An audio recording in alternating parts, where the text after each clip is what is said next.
दुर्गा पूजा के चंदा दे दो ये भौजी 251। बहन जी दुर्गा पूजा का चंदा दीजिए। भैया मेरी बहन चंदा तो खेत में गई है, कल आके ले जाइएगा।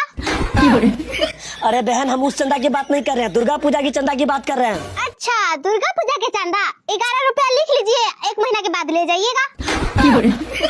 ठीक है लिख लेता हूँ 11 रुपया, तुम्हारे बाप के श्राद्ध में ले जाऊंगा। भैया अब तो बुरा मान गए। देखो भैया मत बोलो। तो फिर क्या बोलूं? देखो हमको सैया बोलो। अच्छा एक बात बोले, आप लोग 1 नंबर के छिनार हो। अरे साला ये बात तुमको पता है, हमको पता है, उनको थोड़ी ना पता है। भैया आप लोग यहाँ चंदा लेने के लिए आए हैं या फिर मुझे पटाने आए हैं? देखो मैं दोनों काम करने के लिए आया हूँ, चंदा भी लेने आया हूँ और तुमको पटाने भी आया हूँ। भैया आपके जैसा ना मेरा एक पति भी है। एक ही पति है ना, दूसरा मैं बन जाता हूँ। तुम लोग चले जाओ यहाँ से। देखो बहन जी बिना चंदा लिए तो जाऊंगा नहीं। अगर चंदा नहीं दिया तो फिर गाली ही दे दो।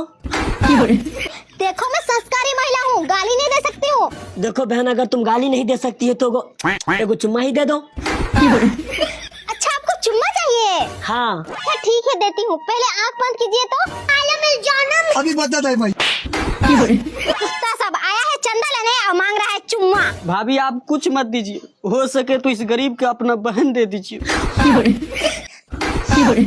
सुनो तुम लोग चंदा के नाम पर धंधा कर रहा है। हाँ इसलिए तो हम लोग का धंधा मंदा चल रहा है। भैया प्लीज आप लोग चले जाइए यहाँ से। जब तक चंदा नहीं दोगी तब तक हम लोग यहाँ से जाएंगे नहीं। आप क्या, आपका तो बाप भी जाएगा। अरे हम लोग का बाप तो यहाँ पर आया नहीं तो जाएगा कैसे? ठीक है मुझे पता है आप लोग बिना चंदा लिए नहीं जाइएगा। लिख लीजिए 501 रुपया। अरे लिख तो। चाचा हमको लिखने के लिए नहीं आता, आपको पता है ना हम बच्चा है।